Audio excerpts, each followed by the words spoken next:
जय गुरुदेव। सदियों पहले एक सुल्तान हुआ जिसका नाम था महमूद। सुल्तान महमूद प्रजा की हिफाजत के लिए रात को अपने राज्य में भेष बदलकर घूमता था। तो एक बार कुछ ऐसा हुआ कि उसको 5 चोर मिले। तो सुल्तान महमूद ने उनसे पूछा कि आप कौन हैं? तो चोरों ने जवाब दिया कि हम चोर हैं। फिर उन्होंने पूछा कि और आप कौन हैं? तो सुल्तान ने कहा कि मैं भी चोर हूं।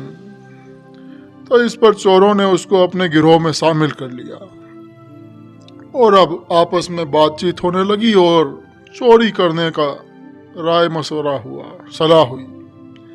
लेकिन चोरी करने से पहले ये तय हुआ कि उन्हें अपने में से किसी एक को सरदार बनाना चाहिए। इस बात पर सब लोग सहमत हो गए। तो सरदार किसे चुना जाए?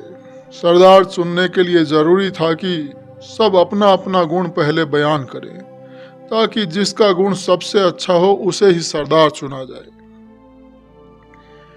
तो जो पहला चोर था, तो पहले चोर ने कहा कि मैं ऐसी कमंद लगाता हूं कि एक ही बार में रस्सी फंस जाती है, फिर चाहे सैकड़ों आदमी उस पर चढ़ जाएं। तो दूसरे चोर ने कहा कि मैं सेंध लगाना बहुत अच्छे से जानता हूँ और इतनी जल्दी और इतनी आसानी से सेंध लगाता हूँ कि किसी को आवाज तक नहीं आती। तो तीसरे चोर ने कहा कि मैं सूंघ कर बता सकता हूँ कि किस कमरे में कहाँ पर माल दबा है। तो चौथा चोर बोला कि मैं जानवरों की बोली समझ सकता हूँ कि वे क्या कहते हैं। तो पांचवें ने कहा कि जिसको मैं रात में देख लूं एक बार, तो दिन में भी मैं उसे पहचान लेता हूं। अब बादशाह सोच रहा था कि आखिर मैं क्या बताऊं। तो जब सारे चोर अपना अपना गुण बयान कर चुके, तब बादशाह बोला कि मेरी दाढ़ी में ऐसी करामात है कि चाहे कितने बड़े अपराध वाले चोर डाकू फांसी पर चढ़ रहे हों, जरा सी दाढ़ी हिला दूं तो सब आजाद हो जाते हैं। तो चोरों ने बादशाह के इस गुण को सुना तो सबको सबसे अच्छा यही गुण लगा और सबसे अच्छा समझकर सबने मिलकर उसे अपना सरदार बना लिया। तो पास ही में महमूद सुल्तान का महल था। तो आपस में यही सलाह हुई कि आज बादशाह के महल में ही चोरी की जाए। बेचारा बादशाह क्या करता, मजबूरन बादशाह भी मान गया। अब सब मिलकर महल की ओर चले। तो रास्ते में एक कुत्ता भौंका। तो चोरों ने चौथे चोर से पूछा कि भाई ये क्या कहता है, क्या बोलता है? तो वो चोर बोला कि कुत्ता कहता है कि हम में से एक सुल्तान है। तो उसकी बात सुनकर सब जोरों से हंस पड़े। बादशाह भी हंसने लगा। अब महल में वे पहुंच गए। महल में पहुंचकर पहले चोर ने कमंद लगाई, जो तुरंत लग गई। सारे चोर और बादशाह उसे रस्सी को पकड़कर ऊपर चढ़ गए। अब दूसरे चोर ने सेंध लगाई और तीसरे चोर ने सूंघ कर खजाने का पता बता दिया और माल की गठरियां बांधकर सब लोग नीचे आ गए और अपने इकट्ठे होने की जगह पहुंचकर चोरी का माल आपस में बांट लिया और अपने अपने घरों को चले गए। अब हुआ दूसरा दिन।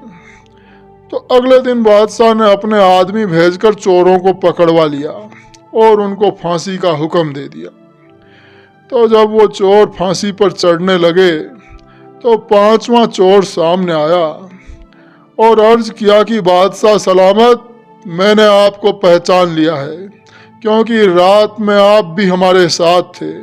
हम पर रहम कीजिए, अब अपनी दाढ़ी हिला दीजिए और हमें फांसी से बचा लीजिए। हम सच्चे दिल से प्रण करते हैं कि आज से कभी चोरी का धंधा नहीं करेंगे, बल्कि अपने आप को हुजूर की सेवा में सारी उम्र के लिए हम पेश करते हैं। चोरों की बातें सुनकर बादशाह को दया आ गई और बादशाह ने अपनी दाढ़ी हिला दी।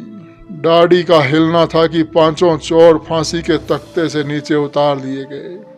उनकी हथकड़ियां और बेड़ियां खोल दी गई और वे हमेशा के लिए आजाद होकर बादशाह की सेवा में रहने लगे। ठीक इसी तरह वो मालिक भेष बदलकर हमारे जैसा ही बनकर हमारे जैसे चोरों, ठगों और अफीमचियों को सीधे रास्ते पर लाता है। वो मालिक कहता है कि इस रास्ते पर चलो। मतलब यह है कि जीवों के उद्धार के लिए संतों को सब कुछ करना पड़ता है। जय गुरुदेव।